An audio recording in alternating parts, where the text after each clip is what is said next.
Shri Venkateswara gold తాకట్టులో ఉన్న మీ బంగారాన్ని విడిపించి కొనబడును. నమస్తే మ్యామ్.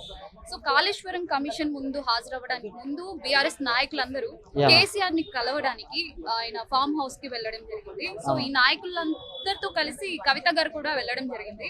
సో కేసీఆర్ గారు కిందకు వచ్చినప్పుడు అందరు నాయకుల్ని పలకరించారు కానీ కన్న కూతుర్ని అసలు పట్టించుకోలేదు, కన్నెత్తి కూడా చూడలేదు. అసలు ఏం జరుగుతుంది అంటున్నారు బీఆర్ఎస్? నాకు తెలిసినంత వరకు అయితే మేడం అన్నిట్లకి వెళ్తూ ఉంటది. సో ఎక్కువ ఆయన దెబ్బతిన్నదంటే ఈ లిక్కర్ విషయంలోనే ఆ మేడం చేసిన తప్పు అంతే. ఆడ ఆయన దెబ్బతిన్నాడు, ఆ నుంచి లాస్ అయింది, ఆ నుంచే స్టార్ట్ అయింది. ఆయన ఒకటి తర్వాత ఒకటి అయినా పడుతూనే ఉంది, పడుకుంటూనే వస్తుండు.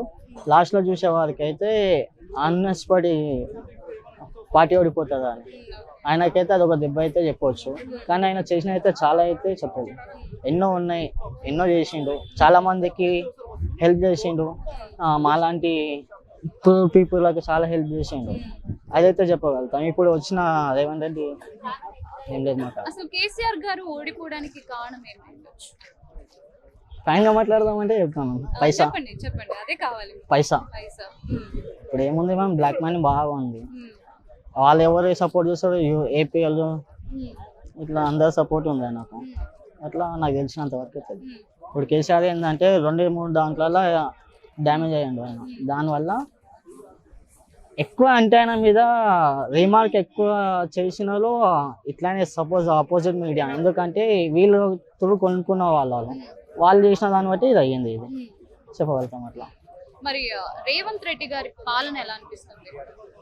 వేస్ట్ అంత ఏం లేదు, లాసే అంతా. మేము ఏం చేసినారు మేము ఒక మాట అడుగుతాం మిమ్మల్ని, ఏముంది అన్ని చేసినా, అది చేసినా, ఇది చేసినా అంటే 7 వరకు వాళ్ళ లీడర్ల వరకే పోతున్నాయి. కానీ బయట జనాలకు ఒక తిప్పి కొడితే ఒక 20 మందికి వస్తుంది అంతే.